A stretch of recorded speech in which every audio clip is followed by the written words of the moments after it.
Yung bagong kasal na mag-asawa, na kapitbahay natin, kawawa yung babae. Ang mukha ng chismosa, oh. Bakit kawawa? Ano ba nangyari? Sinaktan yung babae. Nananakit pala yung lalaki. Paano naman sinaktan? Kawawa naman. Tsaka bagong kasal pa sila? Oo, bagong kasal sila. Pero hindi ko nakita kung paano sinaktan. Bakit? May pasa ba yung babae? Hindi ko rin nakita kung may pasa.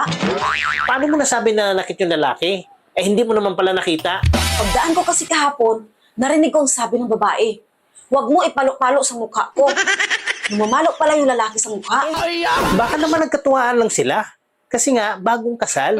Hindi eh. Nananakit talaga yung lalaki. Napaka-chismosa mo talaga. Eh, hindi mo nakita na nananakit yung lalaki. Pagdaan ko kasi dyan, malapit sa bintana nila, ang sabi ng babae, aray, aray, tama na.